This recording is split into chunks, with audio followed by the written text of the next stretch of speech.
I've tried everything out there from Whole30 to intermittent fasting to gluten-free, dairy-free. So it's just been a journey of what, at the end of the day, what is something that's sustainable that I can stick with, and then also have some flexibility too. And so we are all on our own journeys and being aware of our bodies and what, from physically, like exercise, what makes me feel good, to what are the foods I'm putting in my body that make me feel good. And sometimes that's chocolate cake.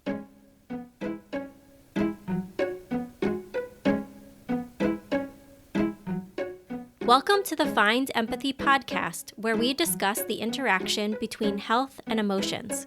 My name is Dr. Megan Beyer, and I'm a clinical psychologist with training in health psychology, rehabilitation psychology, and neuropsychology. In this first series, we're going to focus on a population that I work with very closely, individuals and families living with multiple sclerosis. In this episode, we hear from 3 experts. Interestingly, 2 of these experts are living with multiple sclerosis themselves.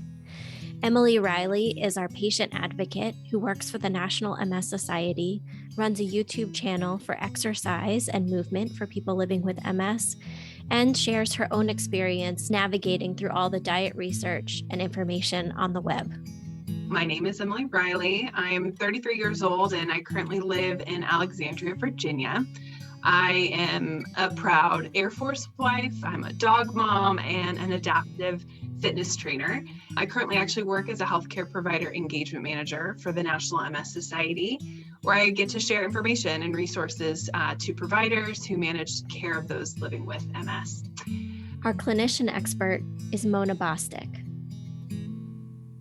I'm a registered dietitian. I have a private practice where I live here in Greensboro, North Carolina.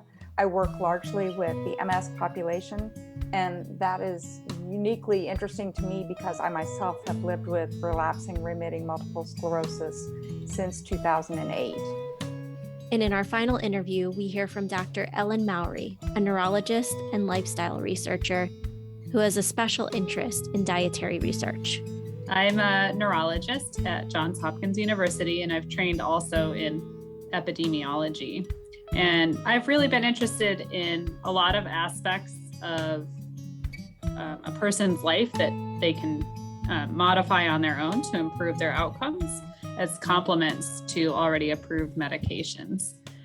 If you work with people that have multiple sclerosis, at some point you're going to hear about diet. And this is for good reason. As highlighted by the National MS Society, a number of diet-related factors are linked to worse MS outcomes. For example, in some recent research, lower vitamin D and adolescent obesity were associated with increased risk for developing MS. In a mouse model of MS, it was found that salt was linked with more rapid development of disease. And there are numerous studies looking at gut bacteria in people with MS. Finally, some recent research has also examined, quote, MS diets. On one end of the spectrum, some individuals swear by stricter diets, and they lived by strict dietary rules. On the other end of the spectrum, many individuals with MS struggle to eat healthy whole foods, and in fact rely largely on prepackaged or easy-to-make foods. In the following interviews, you're going to hear details about dietary research, more on the, quote, MS diets, recommendations for healthy eating, as well as emotional factors or MS symptoms that may be playing a role on those 2 ends of the spectrum. As a note, diet can be a controversial topic in the MS world, with strong opinions on many sides. If this is a topic that is of interest, I would encourage you to continue seeking out additional resources and research to draw your own conclusions. In my own work, I do not focus on whether a particular diet is right, wrong, healthy, or unhealthy. I feel like this is outside of my area of expertise. Rather, I focus on a few themes.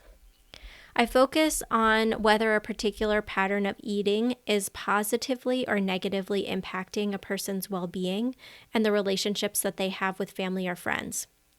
I also focus on whether rigid rules of eating are leading to self-criticism, guilt, or shame. If people are struggling with eating healthy foods, I focus on if there are any motivational or habit-based strategies that can be utilized to help maintain healthy lifestyle choices. In other words, are there barriers to getting in the way of healthy eating, or are there facilitators that are helping them to eat healthier? Are there MS symptoms that may be contributing to less healthy choices? For example, is fatigue leading to eating out more often or eating prepackaged foods? Is lack of sleep, depression, or anxiety leading to impulse eating or reduced intake of food? Finally, should there be any other professionals on the team to help? I examine whether something like an occupational therapist could help with managing fatigue or identifying strategies for cooking more efficiently at home. I also look to see if a dietitian would help to manage comorbid conditions like diabetes or even give advice about eating healthy with MS. You're going to hear about all of this and more in the following interviews. We start off this series of interviews with Emily Riley. Emily, thank you so much for agreeing to be part of the podcast. Can you share a little bit about yourself and your journey with MS? Sure. So my journey with MS actually began a little over 18 years ago. I grew up a really active lifestyle. My dream was to go play college soccer. And when I was 15 at a soccer practice, I noticed I was experiencing a lot of tingliness and numbness and weird electric zings. And just because those aren't normal, we got some tests done and an MRI, which led to a diagnosis of transverse myelitis. And then if we fast forward a couple years later, I signed a 4-year soccer scholarship with Dallas Baptist University. And then a month later, my life changed forever. I was running sprints at practice and my legs were really heavy and I was taking a lot of naps. And because of my previous neurologic history, they decided to get an MRI.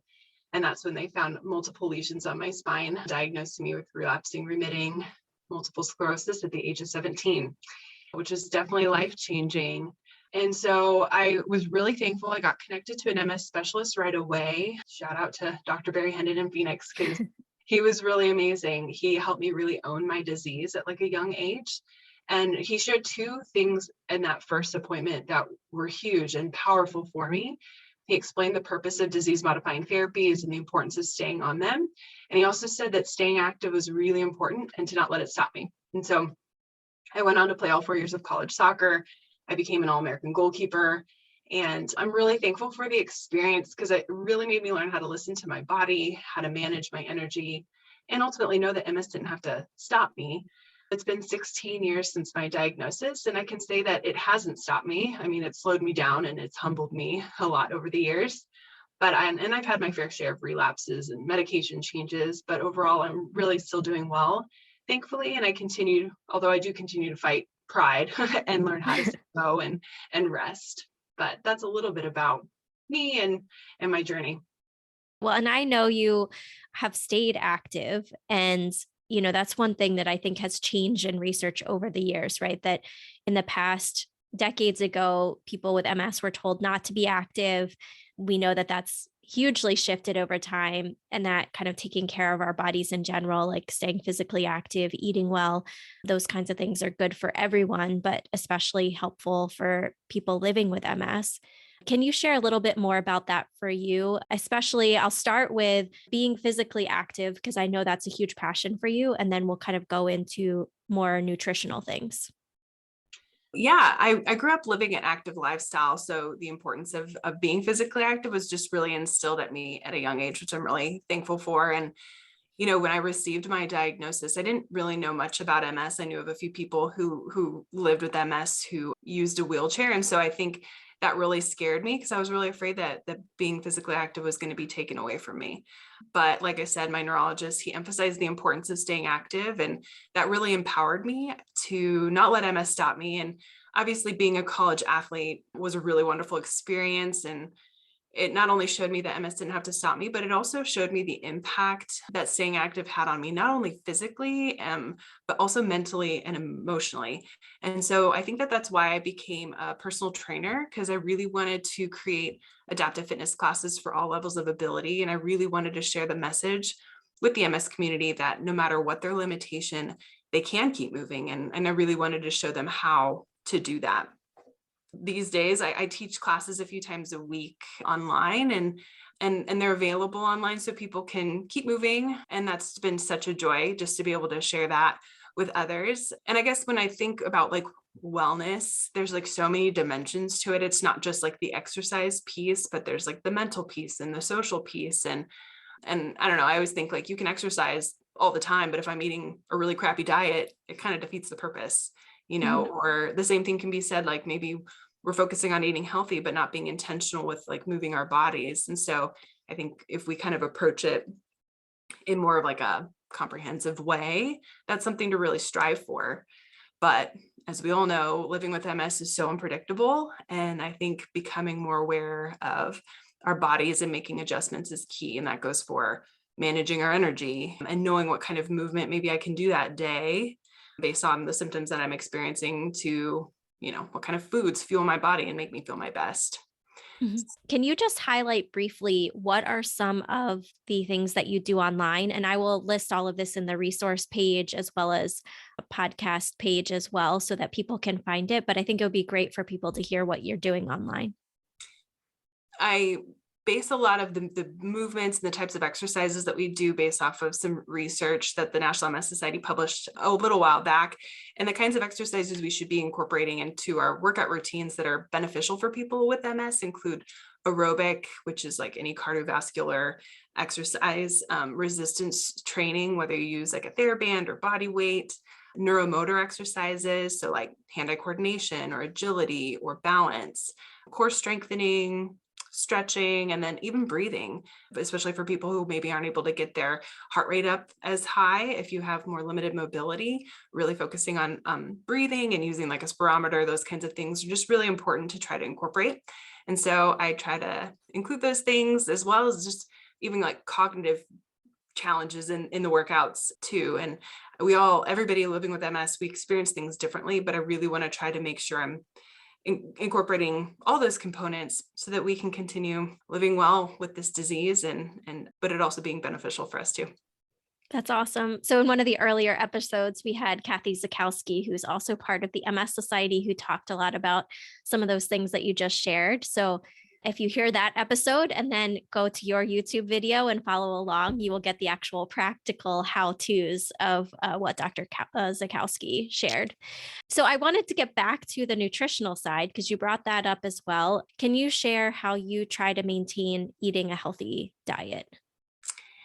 It's kind of been a journey for me when it comes to the whole diet thing, because there's just so many differing opinions and thoughts out there, and that can be really tricky. It's funny because when I was first diagnosed, I mean, obviously I was young, and so my parents were doing a lot of research, and they had me taking all kinds of supplements and trying different diets in hopes that it would maybe like help my MS, and obviously those things didn't last very long, but it really shows like the desire that people have to like do whatever they can in their control to help manage their MS, and which I don't blame them. And so it's just kind of been this interesting journey even for me.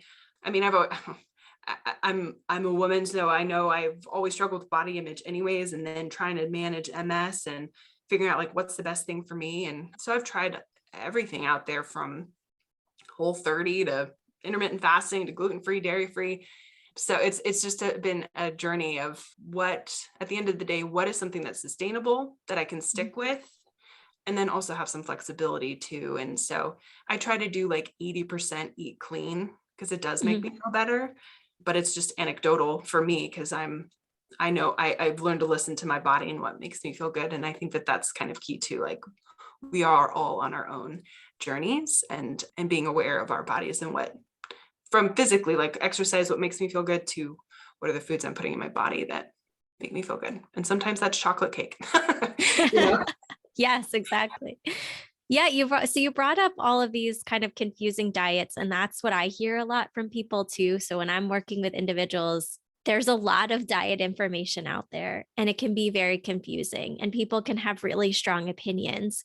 Do you sort of find that also to be true for you? And then how have you navigated through all of that? How have you tried to sift through that information? And like you said, how have you tried to find the pattern that works best for you? I can't tell you how many times I've received messages from people to like do this diet or try these supplements to help cure my disease, or, maybe their intentions were good, but it can be really frustrating and confusing, especially for newly diagnosed people. Again, like what can I do that I can have control over? And it's so interesting because I have the exercise part down, like I've got that, but when it comes to eating patterns and all the different opinions, it's hard. And I guess this is kind of where I want to like base it more on science and the reality of that sustainability part. I think I've realized I'm really stubborn and I'm really averse to restriction, because I've tried, like I said, I've tried Whole30, but it was really like Whole5 because I just couldn't stick to such restriction. And I've tried them all. And, I think what I've found too, that it's partnered with a lot of guilt and a lot of shame and discouragement, which have their own implications of just stress management and mental health. And so I'm really thankful to work for this National MS Society, because we are funding a lot of research when it comes to diet, because that is a really big piece to really understanding like what is the science behind how these diets impact somebody's disease progression or symptom management. And I think there is something to be said to a healthy diet and how it can actually help maybe minimize MS symptoms, things like that. And so I'm really excited to see what we continue to learn, but I will say refer to professionals. If you really are wanting to change up your diet, or do you have actual allergies to gluten or whatever, I always say like go seek out a registered dietitian to really help you make some of those decisions. Refer to the experts, I guess, is my thought if I don't know it. Agreed. Yeah, that makes a lot of sense, and not just for MS, but even if you're newly diagnosed with diabetes or something, you'd want to work with a registered dietitian or somebody who really knew how to, what diet would be best, but also how to stick to that and the motivation. You brought up the idea of guilt and shame. And so I wondered if you could talk a little bit more about that. If mental health providers are listening to this and they're working with somebody who are having some of those feelings of guilt or shame, or feeling like they have to stick to this diet because it's the thing that's going to cure their MS or keep symptoms from progressing or that kind of thing. Do you have any advice on that front? Number one, what brought up those symptoms for you?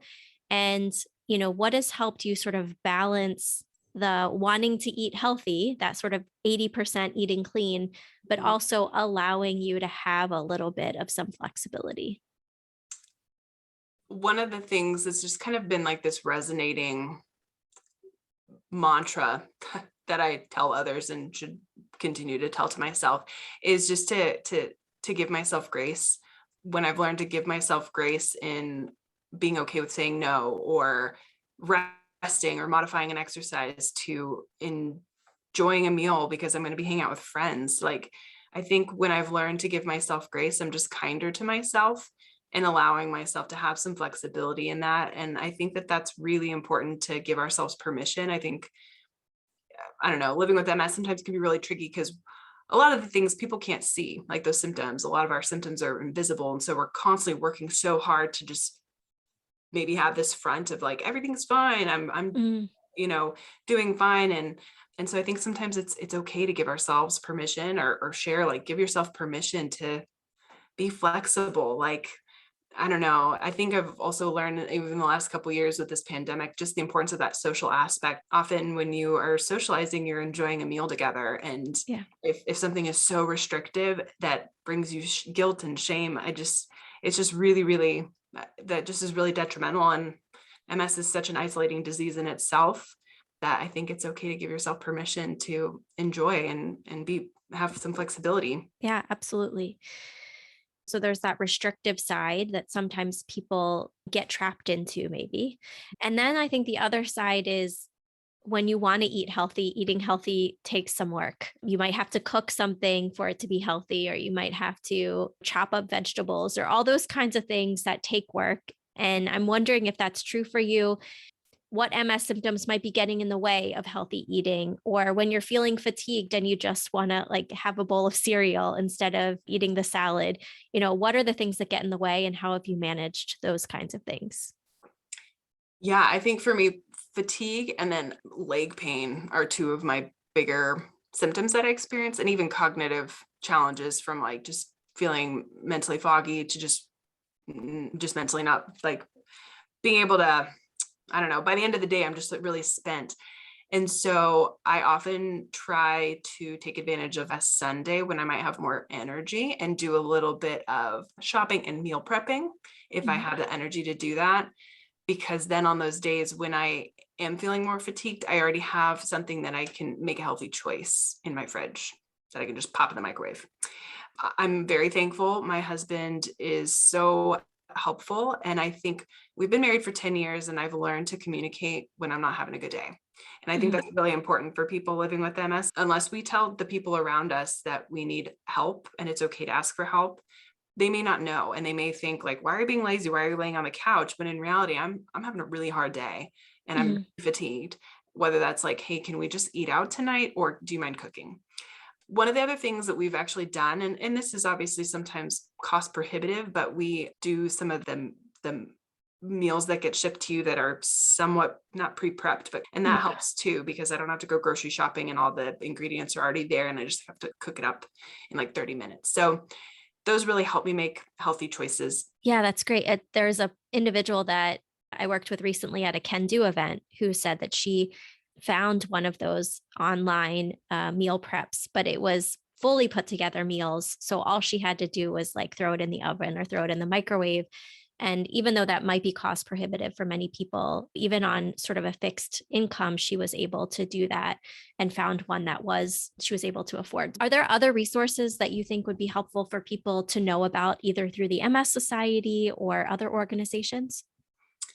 Well, I do know that the National MS Society has this really great virtual program called Pathways to Wellness in MS for Nutrition. And it's just this on-demand program where we talk a lot about what is research saying right now with diet. What are some practical things we can do, whether that's like, how do you shop in a grocery store, to how do you read a nutrition label, just to practical, like comprehensive things like what does it look like to have that social life and having flexibility. And so I'd highly encourage taking a look at that resource because there's just a lot of good information, good credible information. But I'm a huge proponent of the National MS Society. It's just a credible place to go to. One of the things they mentioned even in that program was like find pre-chopped veggies. If fine motor skills are a challenge for you, like grab those pre-chopped veggies because that can be super helpful too. Those are a couple of ideas for resources that I can think of. Yeah, that's great. I think sometimes for myself too, when I'm working with somebody, I often encourage them to see an occupational therapist too, because they might have tools that I didn't know about, you didn't know about, or that they can point you to in terms that would make it easier if you're having fine motor issues, or even just how to set up the kitchen differently so that it's less energy or it's more energy efficient. If people want to follow the work that you're doing either through the MS Society or your YouTube channel, where can people find you? I teach a live class that can be done seated or standing on Facebook. If you just look up Keep Moving with Emily, you should be able to find it, as well as on YouTube. I have over 100 YouTube videos that for all levels of ability. If you want something higher intensity or seated, like I said, I really want to make sure that people for all levels of ability can move. And so that's super fun. I'm also on Instagram. So those are some places where you can find me. Awesome. Well, thank you so much for sharing your thoughts about diet and nutrition, sharing your resources, and I will let everybody know where to find you. Great. Thank you so much for letting me join you. Remember, if you're a mental health provider and would like continuing education credits for listening to this episode, please head over to findempathy.com/learn. This next interview is with Mona Bostic, a dietitian specializing in MS. We start the interview with Mona with her sharing why she believes it's important to assess nutritional status in people living with multiple sclerosis. Thank you, Mona, for being here. I wanted to talk to you about diet and nutrition. We've had many conversations in the past about these topics. From your perspective, why do you think it's important to assess nutrition status? Well, the nutrition status of anybody has an impact on our overall health. At present, it is not something that is broadly considered in the interdisciplinary care of someone living with multiple sclerosis. And because we know that comorbidity status has such an impact on health outcomes in living with multiple sclerosis, and nutrition status is very significant in how one lives with these comorbidities like hypertension, diabetes, blood fats, cardiovascular disease, things of that sort, that food can absolutely have an impact on. Food choices and daily behaviors can have an impact on. That's why I believe nutrition status is an important part of one's health picture, and it's currently not being ascertained in the MS patient broadly. Mhm. I don't think that diet is talked about. I mean, it's sometimes talked about in the neurologist office, but it's not given a lot of space. But there is a lot of interest in diet and nutrition among people that are living with MS. And there's lots of different diets out there, in air quotes, MS diets, that either could be very beneficial, but then there's also some that are very restrictive. Do you mind telling us a little bit about what are some of those diets that many people look into, and what do we know about them? What do we still need to figure out about them? So yes, I'm happy you also use the phrase air quotes, because I use air quotes a lot. There are many diets in air quotes, protocols and regimens, however you want to phrase that, that are targeted at people with chronic disease, specifically multiple sclerosis. Many of them are low carbohydrate in nature, and that is a spectrum from calling it low carb all the way up to something called ketogenic diet, which is a therapeutic intervention in children with epilepsy who are not responding to medication. Outside of that limited area, limited scope, it doesn't really have a practical application broadly. Another type of diet that's promoted to people with multiple sclerosis is the broad spectrum of Paleolithic type diets. The most famous or most widely known one is going to be the Wahls Protocol.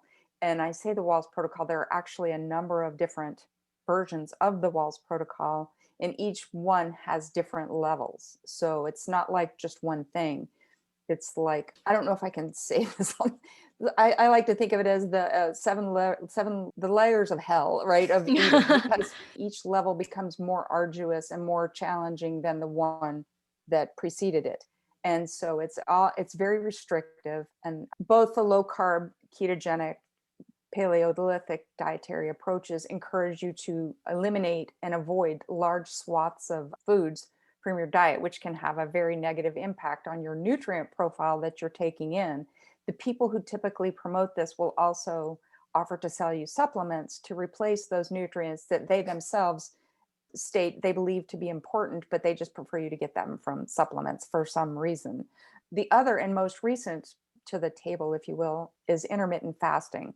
And it's not so much about the foods that you eat, it's about the way they're distributed during the day. So instead of eating when you might be hungry, stopping when you might be full, and repeating that throughout the day, you have a very narrow window of time during which you consume foods. And then for the remainder of that time, you consume nothing. As to the efficacy of any of these approaches, I've yet to find anybody who has endured one of these air quote diets at the end of which they don't have multiple sclerosis.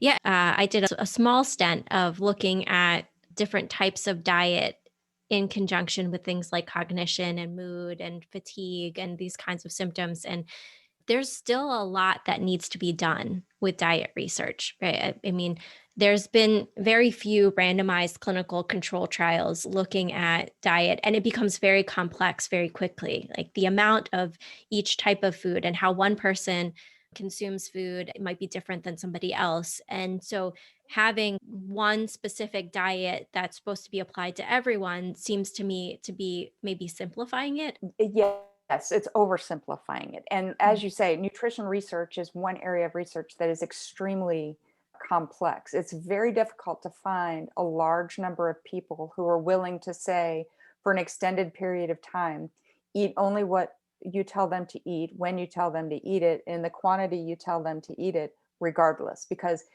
if you're going to say study a medicine's impact on someone, you dose the medication for a period of time and you study the results. If you're talking about nutrition, that's going to take a large body of people who are willing to undergo that.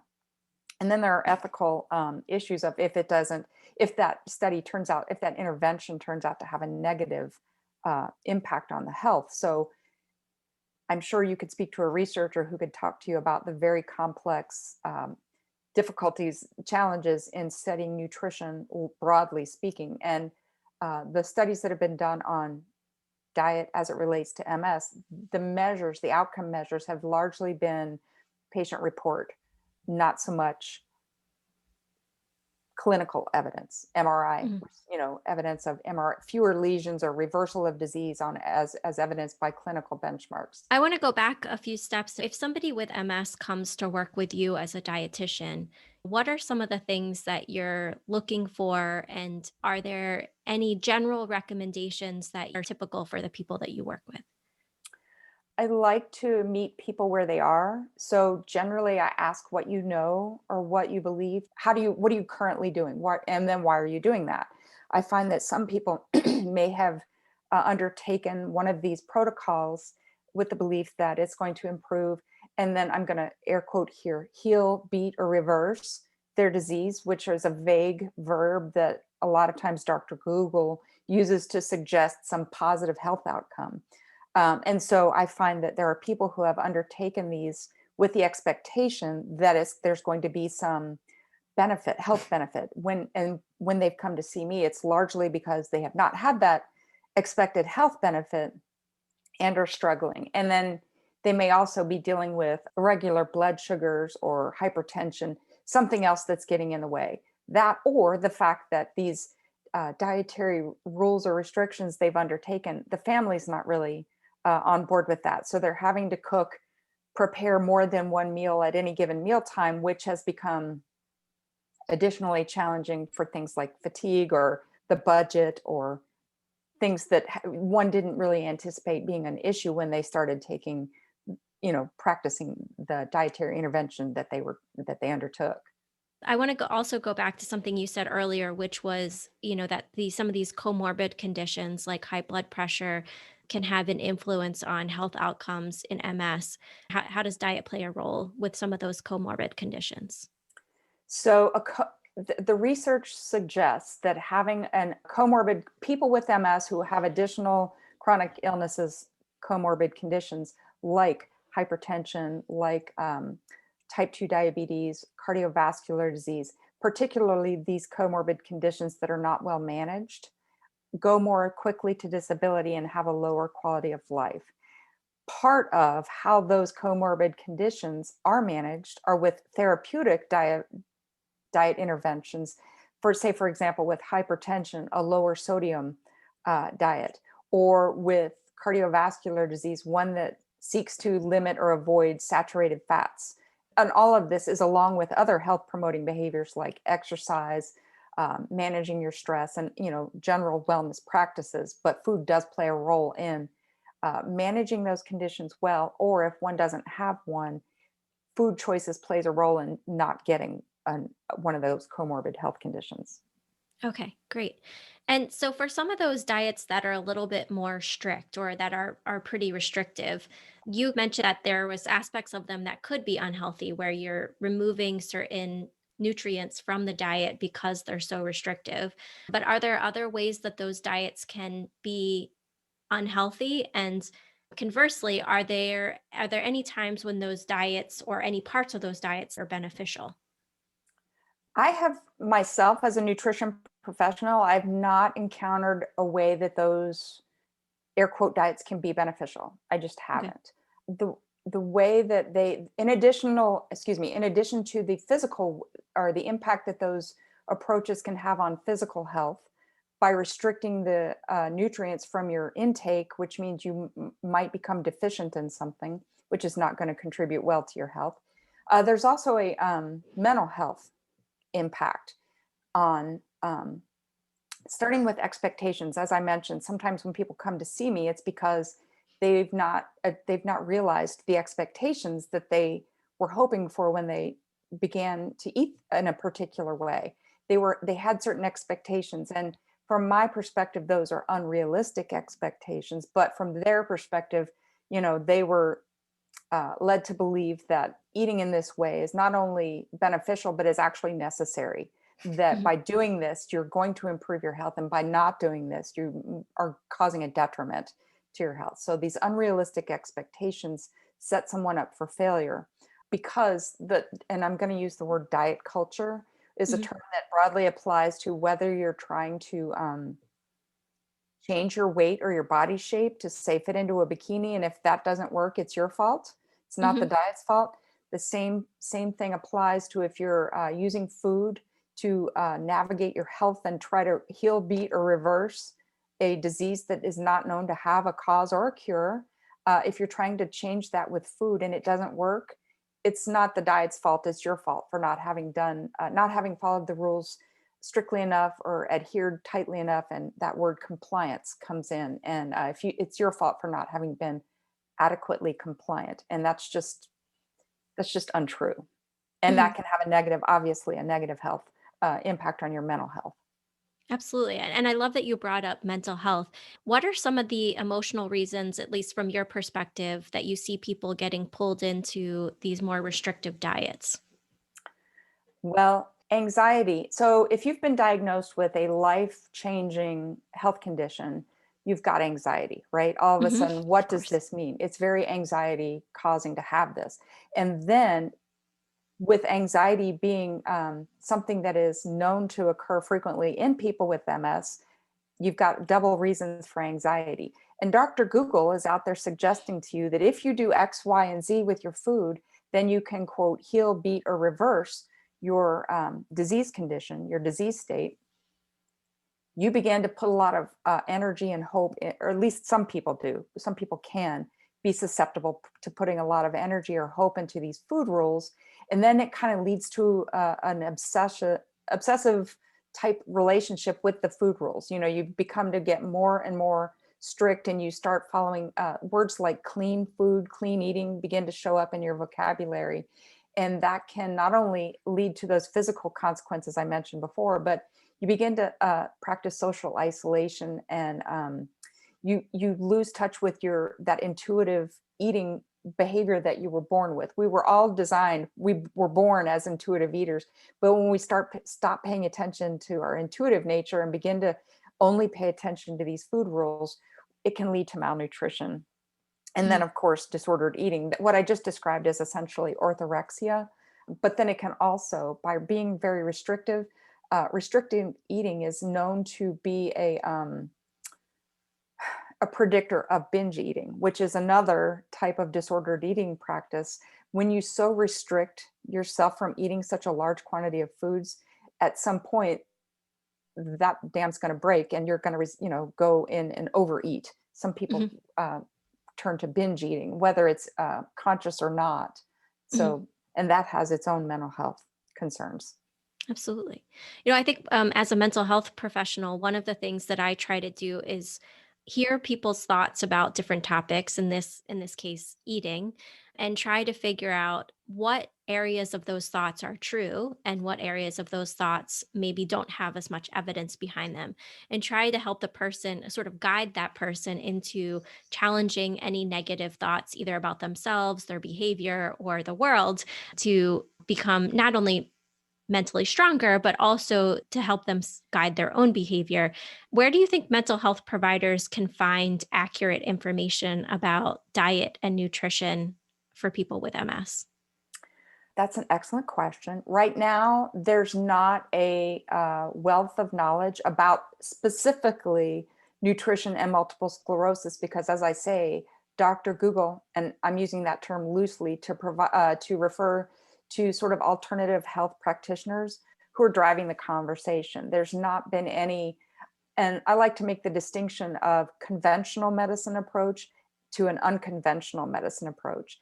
And somehow or other, conventional practitioners have gotten the bad rap that we don't address the problem, so they go to the unconventional practitioners. And that is an umbrella that includes functional, integrative, alternative, complementary, holistic, etc.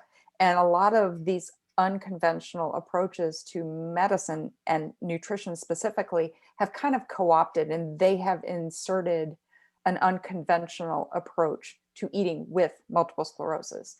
I would argue that because there's been a lack of a conventional approach that's been well founded, well discussed, and well presented, well articulated, it's that absence of that has led to the unconventional approach that has kind of been driving that conversation.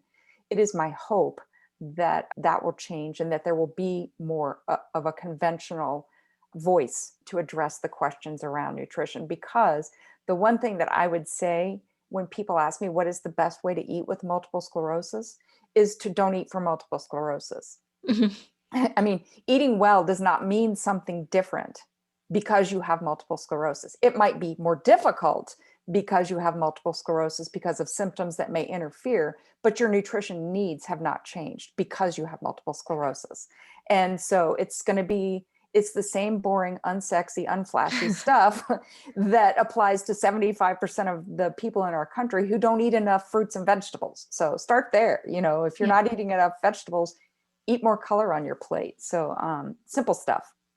Yeah. What are some other of those kind of healthy eating tips that are unsexy but remain true throughout the years? Yeah, usually it's the unsexy stuff that remains true. And that's because Dr. Google has an advertising budget to promote all of his or her ideas.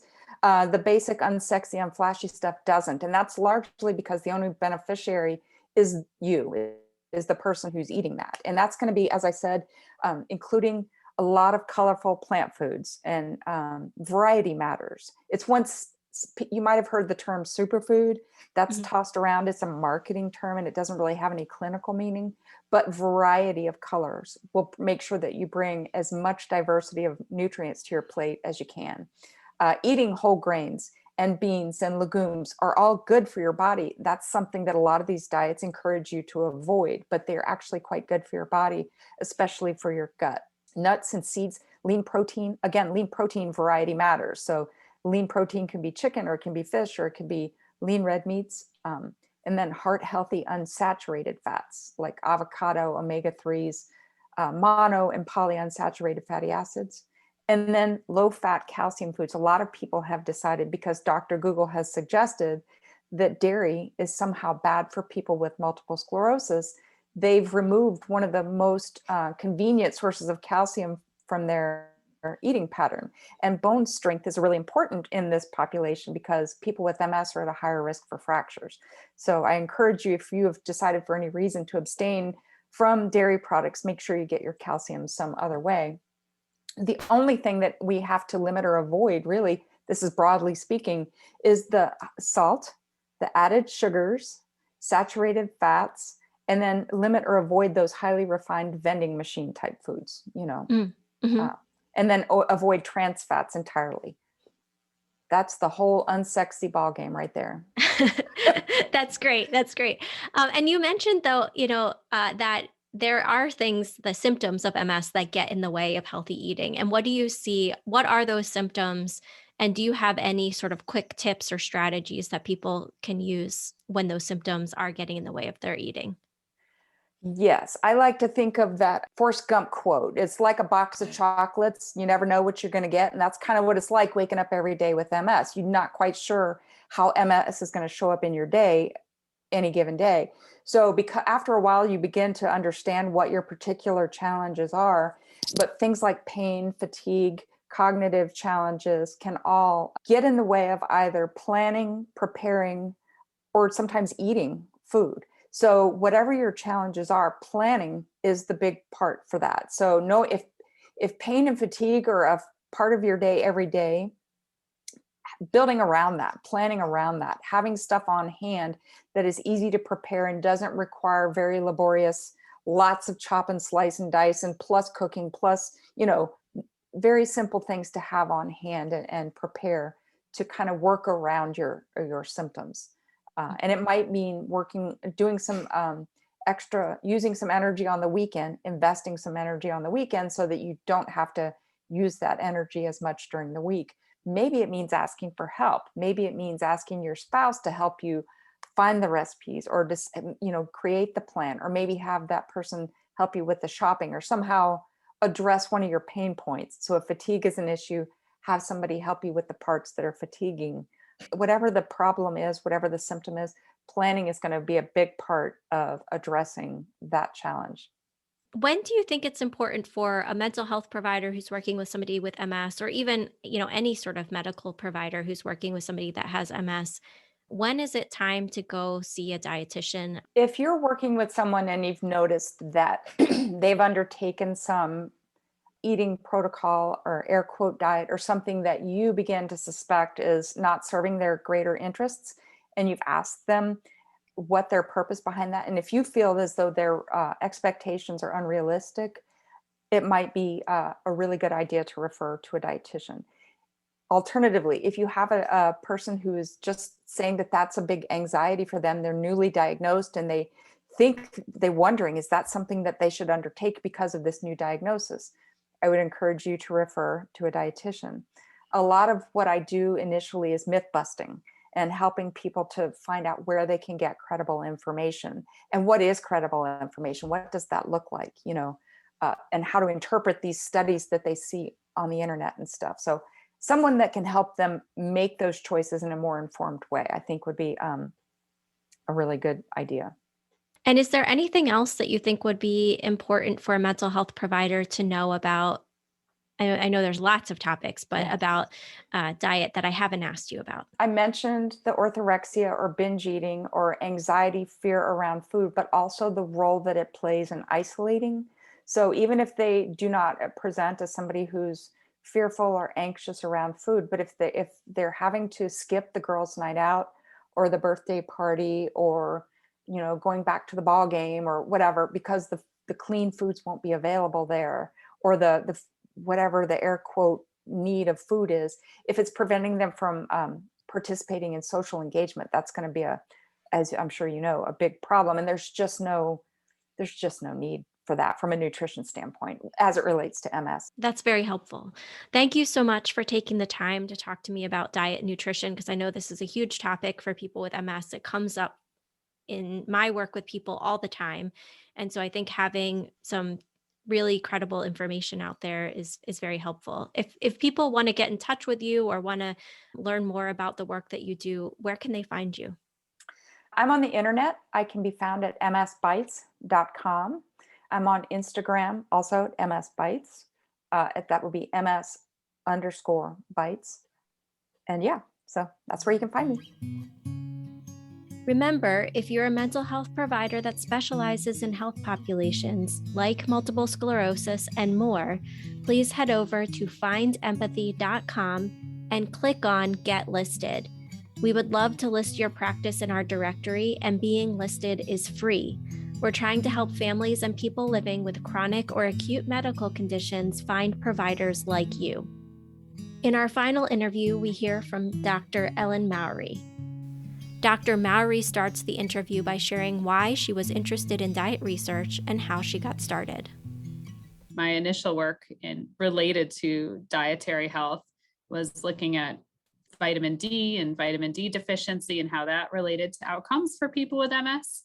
And our clinical trial is currently being analyzed to evaluate if supplementation with vitamin D in people with known MS is helpful, but also to think about other aspects of lifestyle management that might relate to outcomes for people with MS. And of course, diet is a major component of lifestyle, and therefore I became interested in that. And we've done a number of different things from a clinical trial standpoint. Our pilot trials have really focused on what are called fasting style diets in people with MS.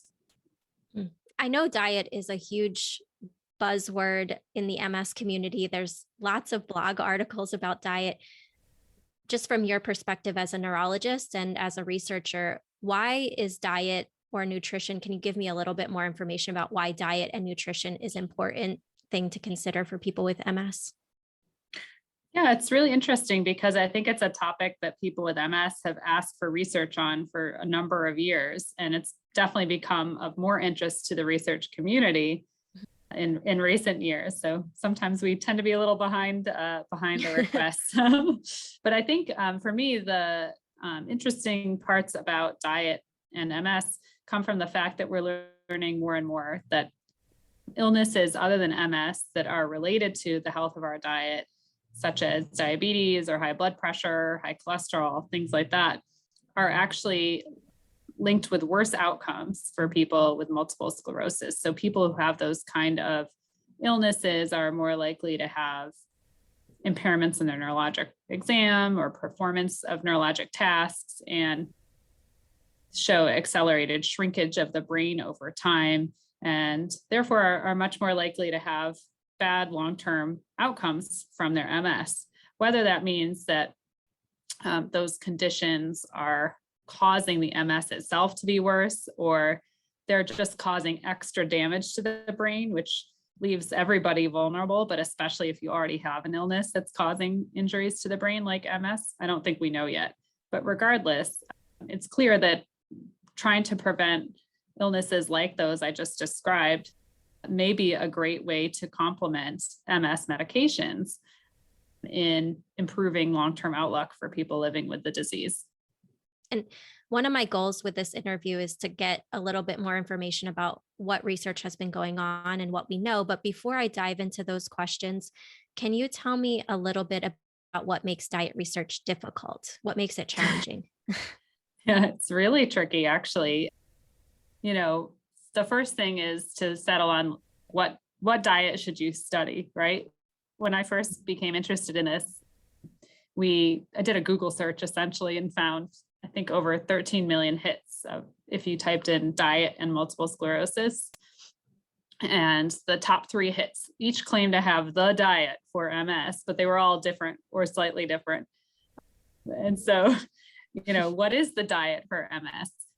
It's really difficult to understand because the research looking at types of diets or components of diets is not always of the highest quality. The gold standard ways that we ask people about the foods they're eating are really labor and time intensive. And so there haven't been enormous studies that use that kind of gold standard that can then point to like, aha, this is definitely the right kind of diet, or it's everything doesn't matter except if you eat, these 3 foods or whatever. And so we're relying on ways of interviewing people that aren't really gold standard, right? And so they may make mistakes. And when you make those mistakes, then your conclusions of the study may not be completely accurate. It's hard to isolate components of the diet. If there's a micronutrient like folate that's present in various foods, like how do you isolate the impacts of folate from the impacts of food that or other nutrients in the foods that also have folate, right? So what's the cause? And is it just a bystander when you're looking at an association between, say, a micronutrient or a component and an outcome? So it's just really hard to study. And then when you want to design your trial, therefore, which diet should you choose? And then what's the dose of the diet? Like how much diet or dietary component or like level of adherence would you need to achieve in order to study it well, and what outcomes are relevant? Traditional MS trials look at things like relapses and new MS spots or lesions on the brain or disability progression. Those are ordinarily like long and expensive. How do you conduct that with diet? And then how do you deliver the dietary intervention? And are you going to do a traditional controlled feeding trial where people come and eat all their meals in a center? And that will actually change the kinds of outcomes that you can do, because that's expensive and not logistically easy. So now you're talking about outcomes that are measured over short term if you're going to do that. So it's just really tricky and challenging to do, for sure. And then translation of any trial to the real world. How do you encourage people, once you discover that a certain pattern of eating is healthy, how do you actually incite that behavior change? I think is also a really big stumbling block in the MS world. Right. I think I've heard you say that if you do a feeding study, for example, that you might get that change for a while, but if people don't stick to it, you maybe aren't going to get the same outcomes over time. Is that accurate? Definitely. Yeah. And that's something we experienced in a pilot trial we had that was funded by the National MS Society.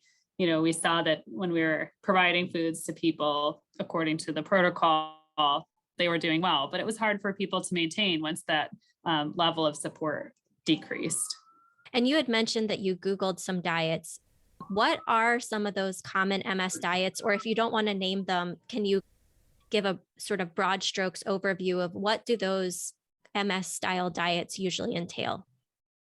Yeah, well, there are a lot of different things people read on the internet, a lot of things that say like anti-inflammatory or other diets. I might focus the discussion a bit on recent diets that people have evaluated in a little bit more detail to sort of address that comment. A recent publication, for example, compared what's called the WALS protocol and the SWANK protocol. So the WALS protocol is a modified Paleolithic diet, and the SWANK protocol is a low saturated fat diet. And, both groups of people, so the trial is set up like a classic study, or randomized by a flip of a coin to one or the other. And in the end, both groups really showed an improvement in many measures of fatigue. And so, you could try to pick apart through secondary endpoints whether one was better than the other, but in the end, they both did better. There have been some studies of Mediterranean style diet, which showed pretty good uptick, and again, like reductions in fatigue. Our own fasting style diet study, where people either ate like a regular amount of calories or did either intermittent calorie restriction, so a lot of calories down for a couple days a week, or what we call continuous calorie restriction, where they had a little bit less food every day than they would have at the beginning of the study, showed improvements in emotional well-being on the functional assessment and MS scale. What I see when I think about all these diets is they often impact on quality of life indicators. And maybe that's not so surprising, right? I think, a lot of people who enter are eating more traditional Western style diets that aren't very healthy for us. Yeah. As a society, we tend to consume a lot of processed foods, maybe a bit carb heavy, really different and distinct than any of the diets we just talked about. And so it doesn't seem surprising to me that people feel better when they're eating healthier. But I don't think that any of those studies has shown that like, oh, you have to do this. Absolutely, hands down. It's modified paleo, you must do low saturated fat. I don't think that we've had a study that really discerns that one of those dietary patterns is the MS diet. So I think that the jury's still out on that. And for all of those different style diets that you just named, are there any concerns that you have in terms of that they are unhealthy? Or do you feel like all of them are generally, if somebody were to choose one of them, that they're generally healthy? Yeah, I mean, I don't know that that has been studied in huge detail across the diets and in people with MS for a long period of time. And there are always specific things that are relevant to an individual person that may not be relevant to everyone. I think that, for example, in the SWANK diet, for example, there have been some vitamin deficiencies that may develop in people following that particular diet. I've seen reports of some vitamins, for example, being a little bit low. In general, I would say my experience, though, as a clinician, is that like people trying to follow these dietary patterns, one or the other, generally end up eating more healthy foods than they were before. Yeah. And so, usually, That's a positive. I think it's actually moving in the direction of more healthy rather than less healthy. Again, this has probably not been studied, but from your experience, are there any either positive or negative emotional outcomes for sticking to any of these types of diets? Well, I think sometimes patients find that if they're making dietary changes and they live with other people, it can be a little bit isolating for them. And so I think that's an interesting experience that people have.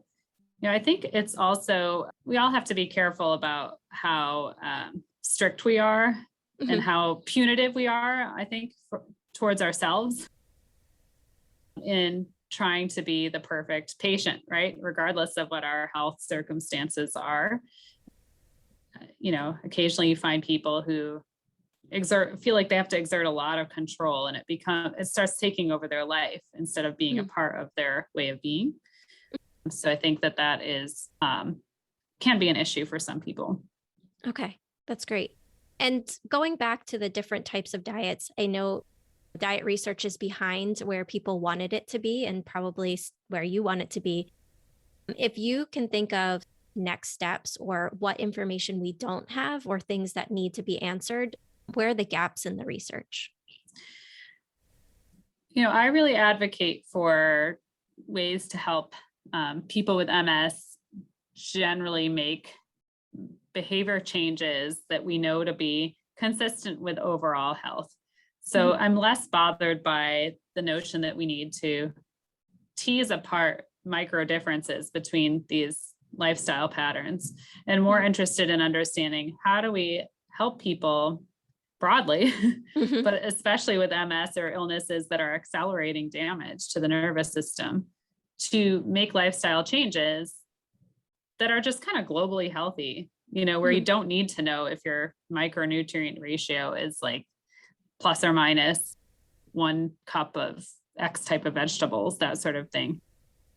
I think we can see that eating healthy is difficult for a lot of people for a variety of reasons. In people with MS, I think it's possible that the relatively higher degree of mood comorbidities, such as depression and anxiety, as well as potentially fatigue, could make it even more difficult to follow a healthy pattern or to make a behavior change. And so I think that the next steps really should be to figure out, well, how can we help people with MS modify their diet to just be sensibly healthy, right? Which for my patients, I usually talk to them about something along the spectrum of the Mediterranean style diet, right? Like, how can we make sure you're eating plenty of fruits and vegetables? How can we make sure you're not eating a ton of packaged or processed foods, that sort of thing? And so I think behavior change is maybe the biggest next step. And it's probably not limited to people with MS, but again, they may have extra challenges that make that change even more difficult. Yeah, and I wanted to ask about those extra challenges. I've heard from people things like fatigue gets in the way of them cooking every day. Do you, from your clinical experience, because I don't think this has been studied much in research, from your clinical experience, are there other MS symptoms that you think get in the way? Yeah, I think, as you mentioned, fatigue certainly can, and whether, again, that's because of MS specifically or insufficient sleep, right, which we know can lead to like poor decisions surrounding food choices in general. Again, people with MS, much higher likelihood of having depression or anxiety, which I do think influence patterns of eating. And it often kind of like snowballs, right? Like one thing cycles into the other. So exactly. So we know that, as mentioned, some of these diets, for example, improved fatigue or improved emotional well-being. So like, where do you cut in to actually sort of stop that cycle and the vicious feedback loop that it kind of invokes? Can definitely be a challenge. But I especially think for mental health providers, there's a really clear role in helping to think about how we can help people with MS manage, for example, mood, manage sleep patterns, insomnia, and things like that, and improve the quality of to maximize the ableness of our patients, ability of our patients to focus on their nutrition choices. Absolutely. I agree 100%, although I'm biased. And one final question I would say, I have two final questions. One is, when do you think a therapist or a mental health provider should refer back to the patient's neurologist or a dietitian if they have questions around food? Yeah, I think that's a great question. Even for neurologists, we're not really trained fully in nutrition, or as is a problem for many of my patients in managing the complications of carrying extra weight, for example. So I think it's in general appropriate for a mental health provider to refer back to the neurologist, but even neurologists may not be the most providers to do a deep dive on improving someone's nutrition. So I often will refer to a nutritionist in somebody who's eager to make lifestyle changes, or increasingly, when relevant, to an obesity medicine specialist, where they understand that lifestyle is not just about simple things like calories in and calories out, but about whole evaluations of a person's risk factors and other factors that influence lifestyle choices and just genetics, right? And integrating all of those things into helping people make positive and sustained lifestyle changes. So I think it does take a community, but even as a clinician, as a neurologist, I try really hard not to overstep my bounds and trying to take leadership in advising people on their health changes in this regard. I think people who really need to make the biggest changes probably do deserve more professional attention with a nutritionist and sometimes with an obesity medicine specialist. That's great. That's great advice. And my final question to you is, you had mentioned that you see diet as kind of a complement, or all these lifestyle factors as a complement to MS medication. And I just wondered if you could expand on that a little bit. There are many patients that I've met with who want to try lifestyle factors as the main way of managing their MS. Many times I have conversations with them similar to what you mentioned, that these may improve outcomes, but they don't necessarily control MS. Can you speak to that a little bit more? Yeah, definitely. I've been working with people with MS long enough to remember when medications for MS, disease modifying therapies, were not the mainstay of treatment. And, those individuals who didn't have treatments available tried all sorts of lifestyle and other things to manage their MS, and it didn't work. We see that in the modern treatment era, disability related to MS has gone down a lot. People are at much lower risk of reaching various types of disability over time than they were historically. And it may not all be the medications, of course, but I think that they play a big role, particularly for people who have relapsing forms of multiple sclerosis, which is what the approved medications for MS target. The many studies have shown that the best time to make an impact on the long-term prognosis of somebody with MS in regards to using these therapy is early in the course. So if you wait until a lot of MS activity has occurred, then that's associated with worse long-term outcome. So that seems to be, in my opinion, like precisely the time somebody is newly diagnosed, where they often want to see if they can just use lifestyle. But it's probably the most critical time to make sure they are pursuing, if they have a relapsing form of disease, an actual MS therapy. Where do I think that the diet and other lifestyle factors probably make the biggest role is in helping to prevent injury to the brain tissue itself. So we know that in people with MS, disability comes from sustained and ongoing injury to the underlying nerve wires in the brain. And that can come ultimately from an attack, a relapse of MS, or because that nerve wire is vulnerable, even if it was not injured primarily in an attack, to kind of dying off early.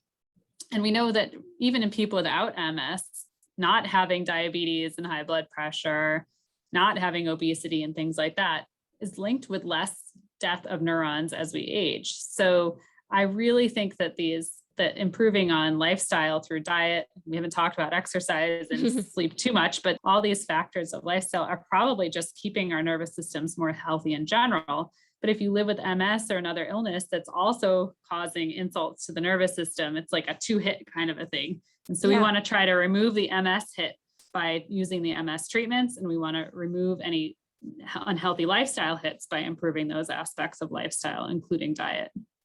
Well, thank you so much. And I really appreciate you taking the time to talk about all these factors and share with your research. Thank you for listening to the Find Empathy podcast. If you would like continuing education credits for listening to this episode, go to findempathy.com/learn. Our goal is to help people living with challenging medical conditions find the mental health providers who understand their diagnosis.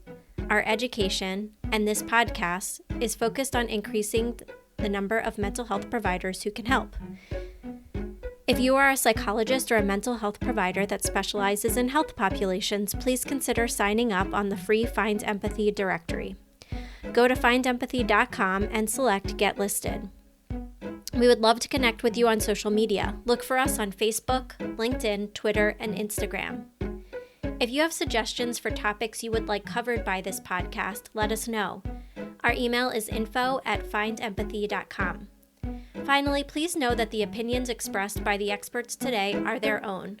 We are not financially supported by any of the businesses or resources described in today's podcast. Also remember that the content provided today is for educational purposes only. Please seek the guidance of your doctor or mental health provider for any questions you might have regarding your own health or medical condition. Thank you so much for listening, and we look forward to you joining us in the next episode.